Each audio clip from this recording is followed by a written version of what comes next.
लक्ष्मीनाथ समारंभां नाथयामुनिमध्यमाम् अस्मदाचार्यपर्यन्तां वन्दे गुरु परम्पराम्।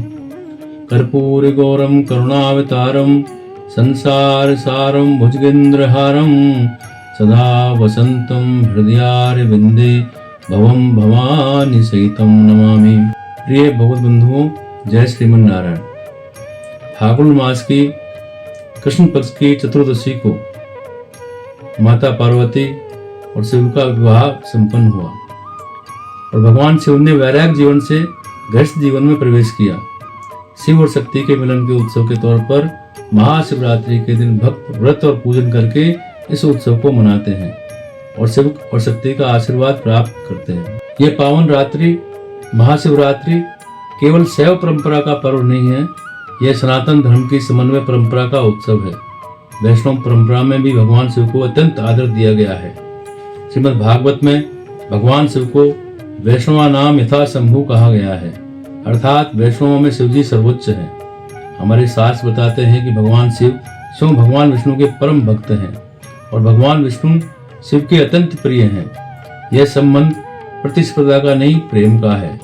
श्रीमद् भागवत महापुराण में स्पष्ट कहा गया है कि जो शिव की निंदा करता है वह विष्णु भक्ति का अधिकारी नहीं हो सकता और जो विष्णु का अनादर करता है वह शिव कृपा से वंचित रहता है। भगवान शिव को हम आदि वैष्णव मानते हैं क्योंकि वे निरंतर राम राम और हरि हरि का स्मरण करते रहते हैं। भगवान विष्णु स्वयं शिव का सम्मान करते हैं। ये हमें क्या सिखाता है? ये सिखाता है कि सनातन धर्म में विभाजन नहीं, विस्तार है। यहाँ मतभेद हो सकते हैं पर मनभेद नहीं होना चाहिए। महाशिवरात्रि का अर्थ है अज्ञान की रात्रि में भक्ति का दीप प्रज्वलित करना। एक वैष्णव के लिए यह दिन विशेष क्यों है?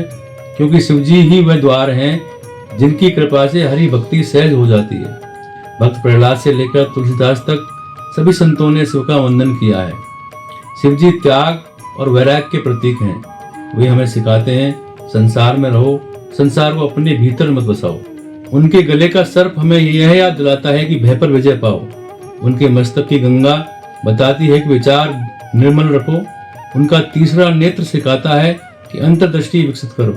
महाशिवरात्रि की यह रात्रि हमें 3 बातें सिखाती है।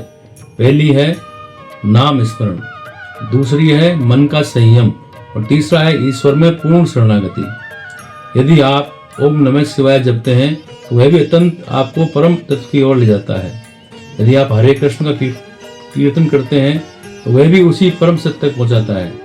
मार्ग भिन्न हो सकते हैं पर मंजिल एक है। आज के दिन एक वैष्णव को क्या करना चाहिए? भगवान शिव का सम्मान करना चाहिए, हरि नाम का कीर्तन करना चाहिए, हृदय से अहंकार का त्याग।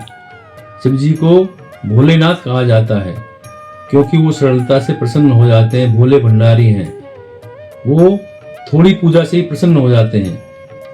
पर लेकिन वो केवल भांग धतूरा से प्रसन्न नहीं होते, वो प्रसन्न होते हैं निष्कपट भक्ति से।